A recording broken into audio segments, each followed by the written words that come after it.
Hello everyone, आज है 4 अप्रैल और आज इस वीडियो में हम बात करने जा रहे हैं जेपी पावर के बारे में। 18 रुपए का शेयर है, 5% की तेज़ी है और पिछले 4 ट्रेडिंग सेशन से लगातार यहाँ पर 5-5% का अपर सर्किट ये कंपनी लगा रही है। पहले गिरावट आई और उसके बाद 15 रुपए से एक बेहतरीन रफ्तार यहाँ पर देखने को मिली है, जो कि अभी भी रुक नहीं रही है और कह सकते हैं कि ऑलमोस्ट 20% की तेज़ी पिछले 4 दिनों में ये दिखा चुका है। ऑलमोस्ट ठीक है। यहाँ पर अगर बात करें एक साल में तो 226% का ग्रोथ है। ग्राफ काफ़ी इंटरेस्टिंग है, बेहतरीन तेज़ी आई थी, बात मतलब 23 रुपये पर गया था, गिर के 15 पर आया, अब वापस से पहिया यहाँ पर घूमना शुरू हो रहा है और भरोसा कर सकते हैं कि नहीं वो भी जानना ज़रूरी है। देखिए, वीडियो को शुरू करो उससे पहले अगर आपने अभी तक चैनल को सब्सक्राइब नहीं किया है तो प्लीज़ अभी इसे सब्सक्राइब कर लीजिए, क्योंकि आगे भी बहुत सारे वीडियोस हैं जो आपको काफ़ी ज़्यादा हेल्प करेंगे। तो जेबी पावर का शेयर 18 रुपये 50 पैसे के करीब ट्रेड कर रहा है। एक साल में खूब पैसा बना कर दिया। एक बहुत बड़े करेक्शन से गुजरा भी था ये, बाजार का मूड काफ़ी ख़राब था भैया, यहाँ पर भी वो चीज़ देखने को मिली। अब वापस से तेज़ी आई ज़रूर है। वॉल्यूम्स अगर आप देखो तो 55 लाख से भी ज़्यादा के वॉल्यूम्स यहाँ पर देखने को मिल रहे हैं। अच्छी क्वांटिटी में ट्रेडिंग हो रही है। एक टाइम ऐसा भी था जब भी 145 का शेयर हुआ करता था, लेकिन वो बहुत बहुत बहुत पुरानी बात है। मार्केट कैप 12,600 करोड़ के आसपास का देखने को मिल रहा है। कंपनी में according to money control user हर कोई कह रहा है खरीदारी करो। देखो, मैं इतना कहूँगा कि जब तक मोमेंटम पॉजिटिव है डेफिनेटली कोई डरने वाली बात नहीं है, बने रह सकते हो यहाँ पर, चेज करो मोमेंटम को। लेकिन जब गिरावट की शुरुआत हो तब संभलना भी ज़रूरी है यहाँ पर, क्योंकि यहाँ पर अगर आप देखोगे इस कंपनी को लेकर, देखो फंडामेंटल थोड़े से हिले हुए ज़रूर है, लेकिन पिछले कुछ क्वार्टर में एक अच्छे परफॉर्मेंस भी देखने को मिले हैं। अब देखना ये है कि भरोसा कर सकते हैं कि नहीं इसके ऊपर, लगातार परफॉर्मेंस बेहतर होता भी है कि नहीं इसका।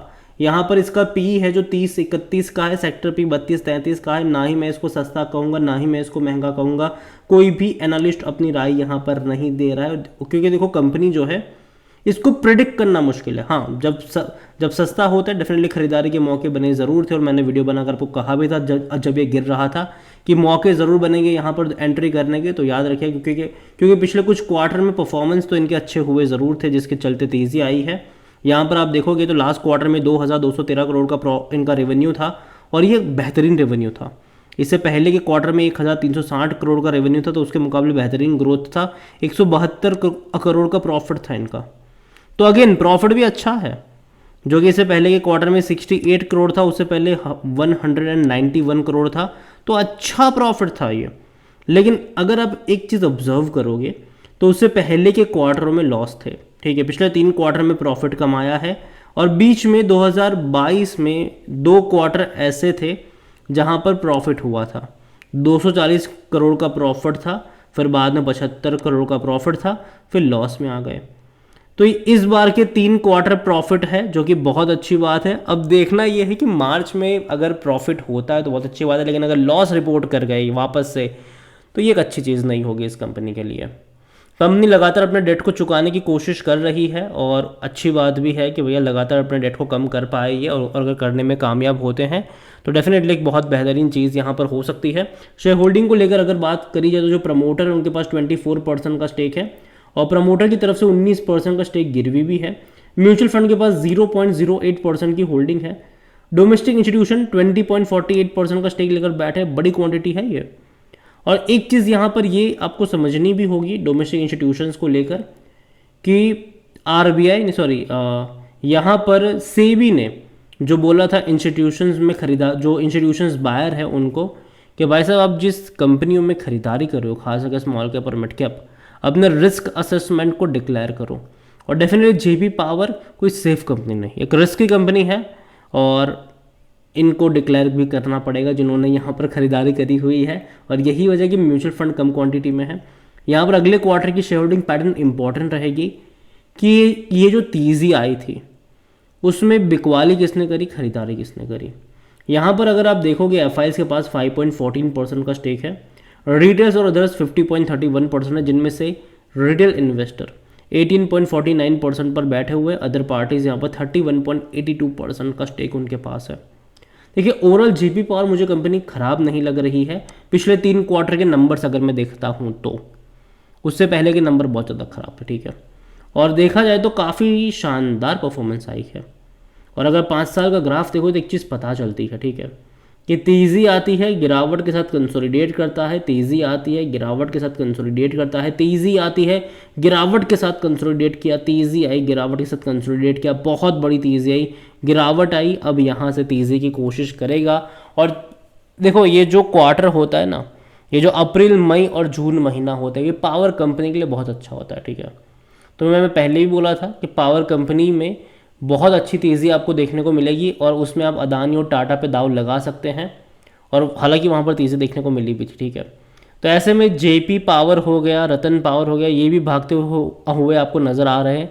रिलायंस पावर में भी बहुत बड़ा चेंज आ रहा है, वहाँ पर भी तेज़ी हमें देखने को मिल रही है। अगर आप चाहते हैं कि मैं रिलायंस पावर के ऊपर वीडियो बनाऊँ तो कमेंट में उसका नाम लिखिएगा, जितनी ज़्यादा कमेंट आएगी उतना जल्दी वीडियो आएगा। लेकिन जेपी पावर यहाँ पर भी एक बड़ी तेज़ी देखने को मिली और खास करके पिछले 4 ट्रेडिंग सेशन से लगातार 5-5% की तेज़ी यहाँ पर देखने को मिल रही है। मैं इतना ही कहूँगा आपसे कि है तो होल्ड करो जब तक ये तेज़ी देखने को मिल रही हो, और एटलीस्ट जून तक तो होल्ड कर सकते हो, ठीक है। पावर कंपनियों के शेयर को जून तक बेचना नहीं चाहिए। उसके बाद देखते हैं कि चीज़ें किस तरीके से पैन आउट होती है, यहाँ पर नतीजे कैसे निकल कर आते हैं। और डिमांड जो है वो डेफिनेटली बढ़ने वाली है, बिजलियों की डिमांड मैं पहले ही बोलता हूँ कि बढ़ने वाली है। लेकिन जो बड़ी कंपनीज है उसको ज़्यादा फायदा होगा लॉन्गर टर्म के लिहाज से। शॉर्ट टर्म के लिहाज से छोटी कंपनियां एक बड़ी तेज़ी दिखाएगी, बाद में वापस से एक बहुत बड़े करेक्शन में भी तब्दील होता नजर आएगा। लेकिन जो बड़ी कंपनीज है वो तेज़ी दिखाएगी और बहुत बड़े करेक्शन नहीं आएंगे, वहाँ पर थोड़ा बहुत करेक्शन आएगा बीच में, फिर वापस उससे बड़ी तेज़ी के लिए तैयार भी हो जाएंगे। तो जो बड़ी कंपनीज है उसमें के पास एक अपॉर्चुनिटी ये है कि डिमांड तो बढ़ रही है लेकिन उनकी कैपेसिटी भी वो लोग अपनी बढ़ा रहे हैं। तो बड़ी कंपनीज़ के पास ये एक बहुत बड़ा एडवांटेज यहाँ पर देखने को मिल रहा है, चाहे वो अदानी हो चाहे वो टाटा हो, वो अपनी कैपेसिटी को बढ़ा रहे हैं और उनके पास इतने अच्छे कॉन्टैक्ट्स भी होते हैं कि उनको अब बड़े बड़े प्रोजेक्ट मिलते भी रहेंगे आने वाले टाइम में। और बिजली कंपनियां डेफिनेटली अच्छा प्रॉफिट छापने वाली है फ्यूचर में, क्योंकि डिमांड बढ़ेगी ही बढ़ेगी, और जिस चीज़ की डिमांड बढ़ती है उसकी कीमतें भी बढ़ती है। तो आप नज़र रखिए जेपी पावर के ऊपर। कंपनी ख़राब नहीं रही, मतलब कंपनी पिछले कुछ क्वार्टर में अच्छा परफॉर्म करा ज़रूर है, लेकिन अगले क्वार्टर के नंबर्स भी देखना इंपॉर्टेंट होंगे, क्योंकि इससे पहले भी ऐसा हुआ था कि 2 क्वार्टर में अच्छे नंबर आए थे, बाद में लॉस कर गए ये फिर से। तो इस बार देखते हैं कि नंबर्स किस तरीके से आते हैं। तो होल्ड करो फ्रेश बाइंग की जहाँ तक बात है, बहुत सारे शेयर्स खरीद के मत बैठ जाना, ठीक है। थोड़ी सी क्वांटिटी चाहो तो ऐड कर सकते हो, बाकी की एक बार क्वार्टरली नंबर्स आ जाए तब तक वेट कर लो, ये मेरा मानना है, बाकी मर्जी आपकी है। वीडियो को यहीं पे एंड करता हूँ, पसंद आया हो तो लाइक करें, शेयर करें, चैनल अगर पहली बार है तो प्लीज़ सब्सक्राइब करें। और जेपी पावर के बारे में क्या सोच रहे हैं वो भी आप मुझे कमेंट में लिख के बता सकते हैं। Thank you.